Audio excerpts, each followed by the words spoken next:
Hello, everyone, and welcome to Observations from the Fence Post.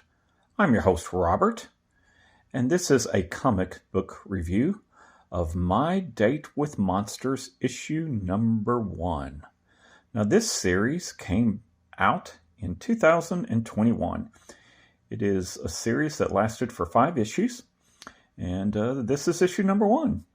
Now, this is a horror comic that's basically a lot of fun. We'll get into the premise in a minute in a good review, but I was really pleasantly surprised with the amount of humor that was in this series and also in this issue, which is what, for me, gave it the fun that I had mentioned. So if you like your horror with a good sense of humor, I think My Date with Monsters will be up your alley. This has been collected in a trade paperback. This is from a smaller comic book publishing company called Aftershock, but they do some good work especially if you want to try something outside of the big two of DC and Marvel, or even kind of the bigger comic book publisher Image. Aftershock is doing some good stuff. And so let's dive into My Date with Monsters, okay?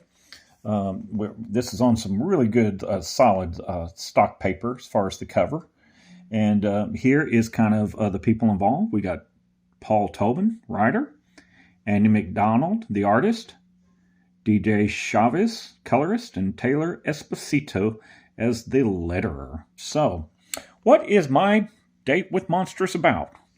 Well, in Japan, there was a project that was trying to weaponize nightmares.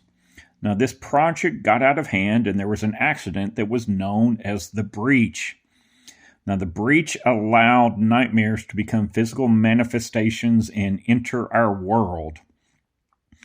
One of the people that was involved in the breach was a lady by the name of Risa Himura, and we meet Risa right off the bat. This is Risa. This is her daughter, Machi. I hope I'm saying it right.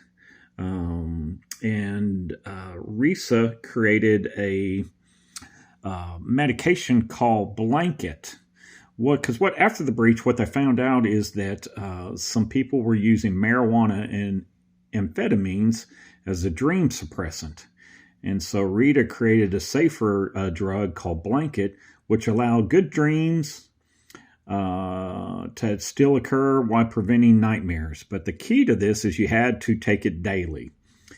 Also, another problem is some people were focal points, which means the nightmares were coming through them a little stronger. And Risa was one of them, and Maki is one of those focal points. And so it has been learned through a project that extra care needs to be taken to help the folks that are focal points. And that's where kind of the title here, My Date with Monsters, comes into play, is this group that is working on people with focal points and finding out things that they need to do for these people to help them suppress their nightmares in addition to Blanket. Is that in Risa's case, they're hoping that if they can find Risa a relationship, a person that she can get with, that it would help her and her daughter Maki, as her original husband was killed in the breach incident. So that's kind of the setup. Now, there's one more important character in this story, and that is this character right here, Croak.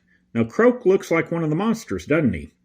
But Croak, whose real name is Hethry, he is known as the Bridge Dweller, guardian of the open way.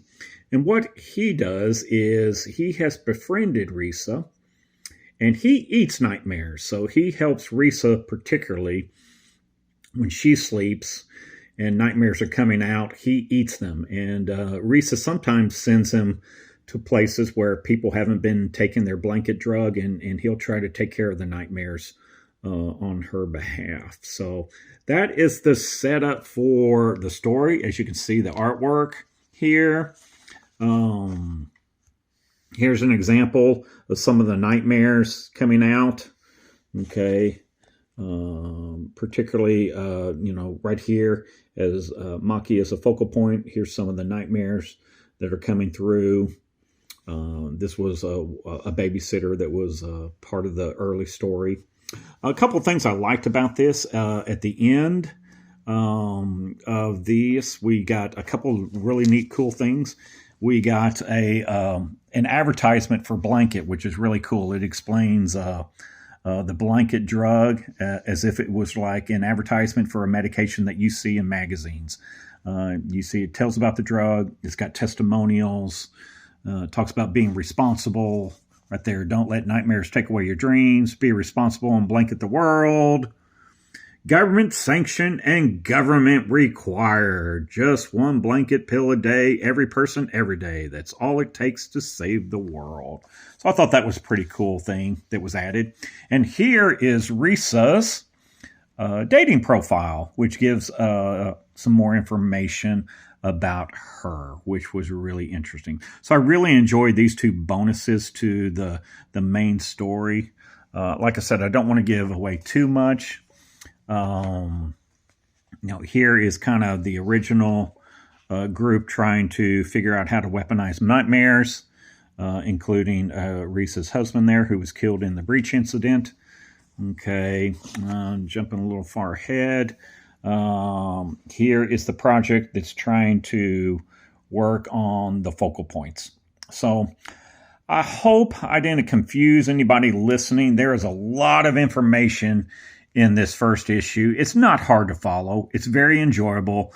And like I said, it has a lot of humor in it. We get to see Risa go on a date in this one too, which is funny. We get to see Risa interact with Croak, who she considers her best friend. This is Croak. This character comes up in this issue, and I don't want to run too much into it. This is the cover. There's the daughter, Maki, on the cover. So I did enjoy this issue and this whole series. So I do this is one I do recommend. It was a lot of fun from start to finish. And that is my review of My Date with Monsters, issue number 1. So thanks for joining me, folks. I hope you enjoyed these little comic book reviews and other reviews I might do. I'm trying to do books, music, comic books, and hopefully some other things in the future too.